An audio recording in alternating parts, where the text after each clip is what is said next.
everyone, welcome to Adventures in Everyday Cooking, where every day can be an adventure in your kitchen. My name is Heather, and today's adventure is cauliflower crusts for pizza. Oh yeah. Okay, you see me kind of frowning right now because I don't have high hopes for this recipe, but I need to try it because I've had some cauliflower crusts from the supermarket that are super good, super crispy, and super delicious. But I have tried a cauliflower crust before here at home, and it was a soggy, disgusting mess. So this recipe actually totes that it is the crispiest, best crust around. So let's put it to the test. You ready? Let's get started. Now, the reason I decided to try this recipe is because it actually has a two-bake method. So the first bake is going to be, we're going to dry it out in the oven for 15 minutes. So the recipe says to rice your cauliflower. So if you're going to rice your own cauliflower, you would do that now. But I'm going to use this one that I picked up at the supermarket. So we're just going to spread it out on our pan, and this is about 5 cups of cauliflower, and we're going to spread it out. All right. And we're gonna stick this in for 15 minutes. But while it's baking for 15 minutes, I want to show you a cool trick. All right, now time for the cool trick. Okay, so this recipe calls for either Parmesan or mozzarella in the crust. And since I'm going to top the pizza with mozzarella, I thought I would use Parmesan. However, it's not grated, and I don't buy grated cheese normally, because I don't like that caking agent that they put on it that's actually made of plastic. So I encourage everyone to grate their own cheese, but grating half of a cup of Parmesan is a little bit daunting. Well, not really. I mean, hard cheeses are way better than soft cheeses, but this is still cool. I saw it on another video for Pampered Chef. I am a Pampered Chef consultant, but this is not a plug or a sales video. This is just this is cool. So what I have over here is my Deluxe cooking blender. Ta-da-da! And I've only owned it for about 3 weeks, and I'm finding all sorts of things that I can do with it. And that includes making restaurant style Parmesan that I can use in my recipe. So are you ready for this? This is all you gotta do. So I'm gonna cut my whole block of Parmesan into just chunks.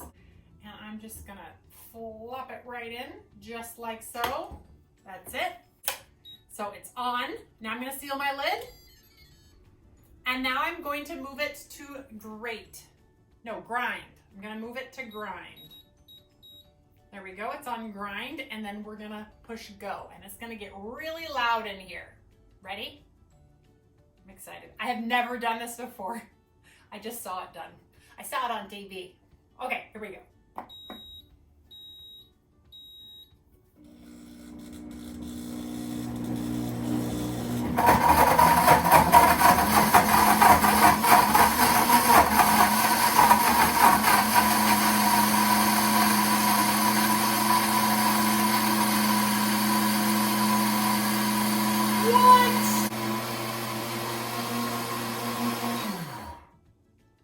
Oh my word.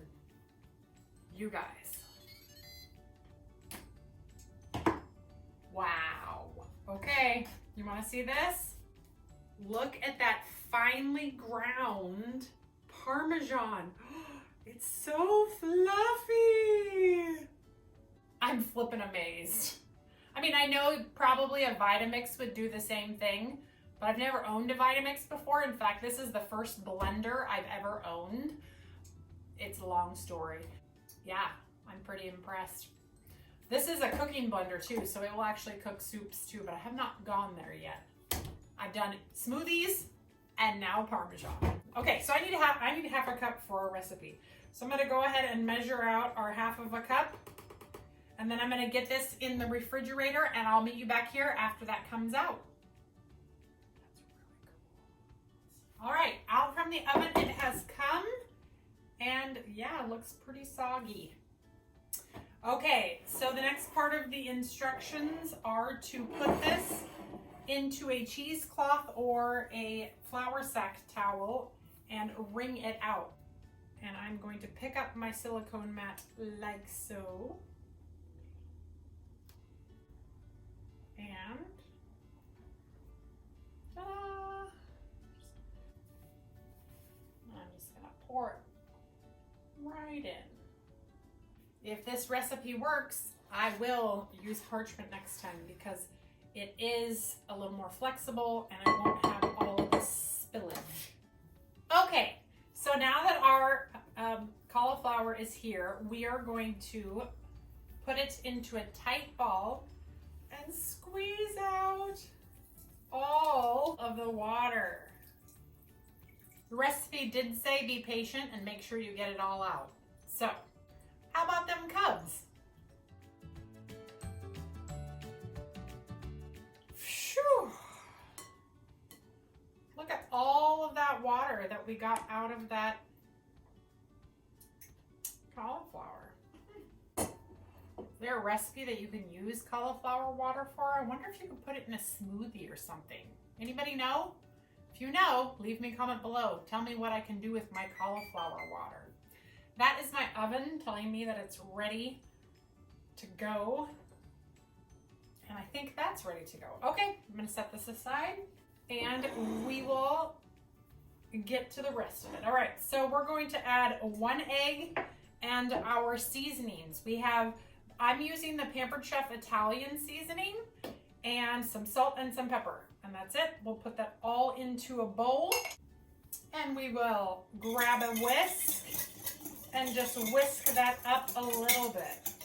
And like I mentioned, I've never done this recipe. I'm just reading the directions, following the directions. And now we're going to add our cauliflower. All right. And we're just going to mix it all together. Like so. Ooh, that smells really good. Oh man, I hope this works. I hope it works. If not, you know what? I've made a cauliflower pizza before, so. All right, half of a cup of Parmesan, our Blender Parm. So fascinating. All right, and we're just gonna mix this until it looks like a cool little dough. And they said it was important, I think she said it was important, or maybe I read it somewhere else, to use a flexible spatula so that you could smush it all together and make it into a little dough. And it's looking pretty darn good. All right, let's grab our pan. I'm a little nervous, but what the heck. Okay, so right here we have a Pampered Chef grill stone. It's a pizza stone grill stone, which I absolutely love. It will go under the broiler. We don't have to use a broiler, but we do have a 450-degree oven. Usually I don't put any parchment on top, but this recipe says to use parchment, so I will do it. It also says to spray the parchment. I'm going back and forth in my head whether or not I want to spray it because parchment usually comes off, but I should probably follow the directions. I'm just gonna use some Trader Joe's coconut oil. Okay, sprayed. See, I'm a direction follower most of the time. All right, we're just gonna put the dough right into the center of our baking sheet like so. And then, now that our hands are clean once again, we are gonna press the crust into a pizza shape. So, yeah, just use your fingers and press it as thinly, I think as thinly as you can get it. It does feel a little moist still, so that makes me a bit worried, but we shall see. This is making a very large pizza. So if you have a medium pizza stone, you may have to cook this in halves because this is a large pizza stone and I am at the edge here and about to be at the edge over here.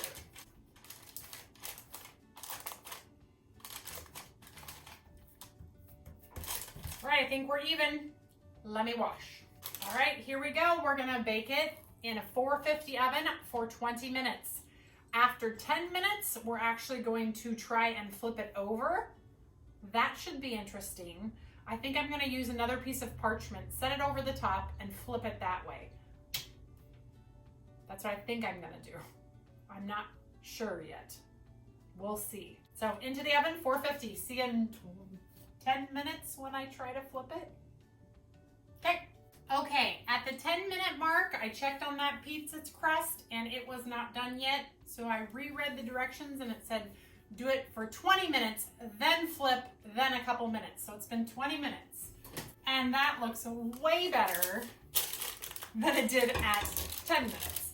So this is how I think I'm going to flip it. Oh, I don't even know. Okay, hold on.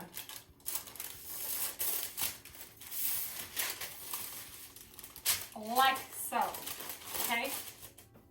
All right, I'm gonna take off these gloves because they're like all thumbs.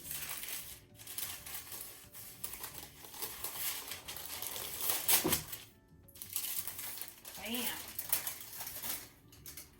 Look at that. Whoa, I almost broke it.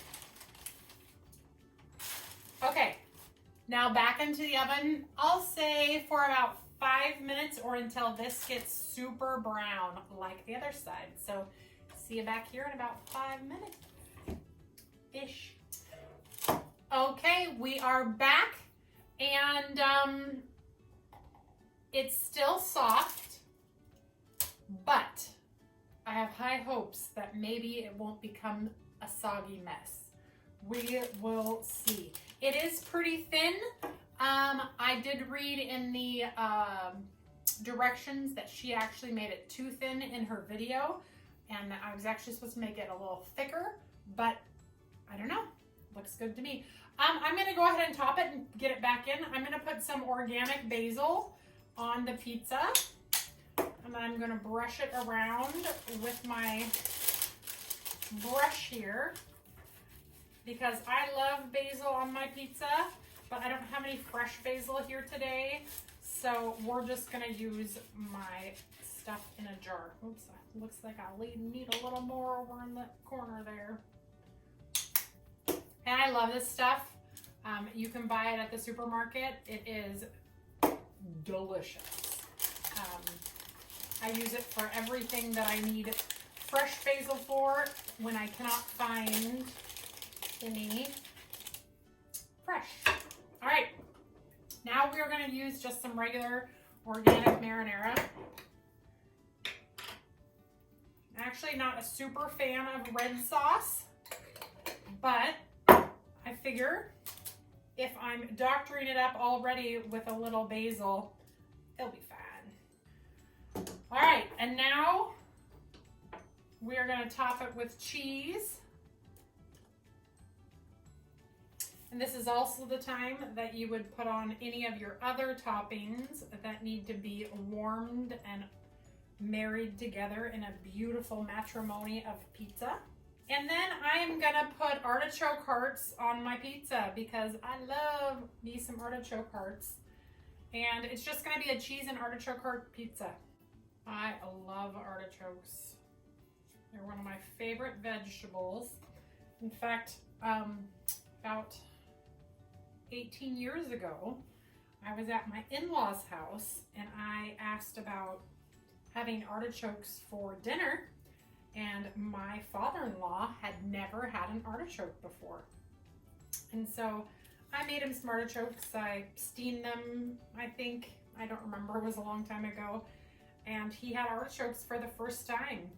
And he was like, those are pretty good, but that's a lot of work for that little bit of artichoke. can't say I blame him. I probably would have thought the same thing if I had not grown up on eating artichokes as often as I did. I don't know, is it a California thing? It could be. And into the oven it's going to go. And we are just going to cook it enough to melt the cheese and make it a little brown and bubbly. So see you back here in just a little bit for the result. Oh my goodness. Oh my goodness. Check out that pizza. Let's see if we can get it off of our parchment here. Now, first things first, it looks fantastic. Some people might think that the crust is a little darker than it should be, but I want crispy. If I don't get crispy, it's not a win, because already we're dealing with a soft, smushy veggie, so I'm thinking that it'll be fine. Plate, cool cutter, gloves so I don't burn myself on the stoneware, and let's get into it. Here we go. Whew. Okay, so yes, maybe a little too thin, extremely thin, so don't do it as thin as I did, but let's taste.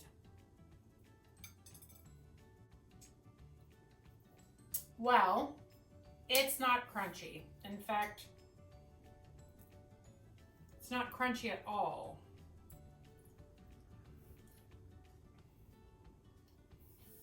The edges are a little crunchy, and even if it was thicker, it wouldn't be crunchy because there would be more moisture. Does it work as a pizza crust? That's the real question.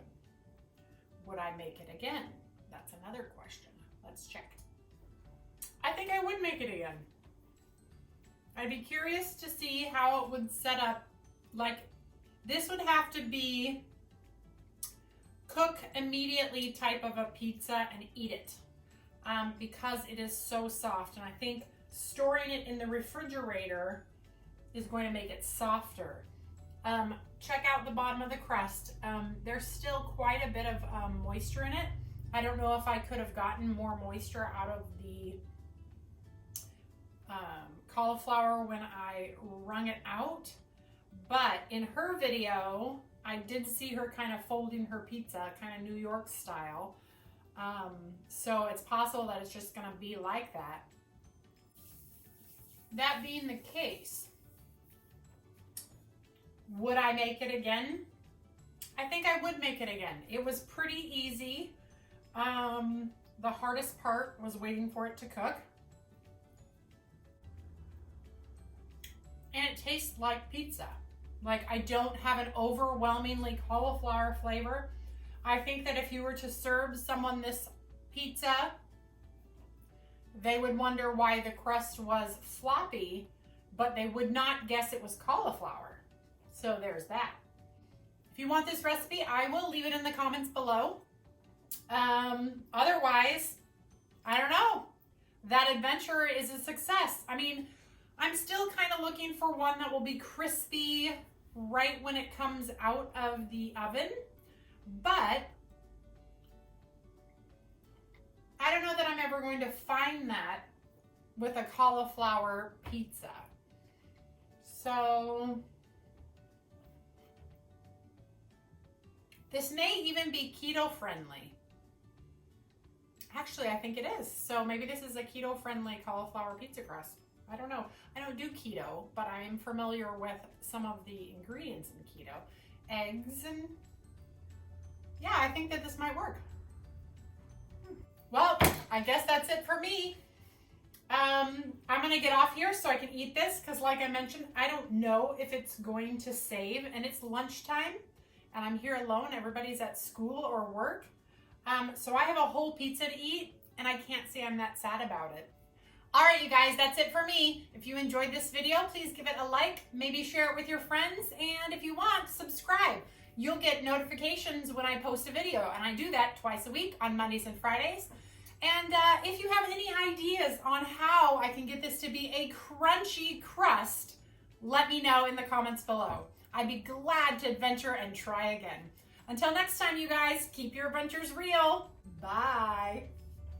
I'm gonna go eat this whole pizza now. You think I'm joking? I'm not.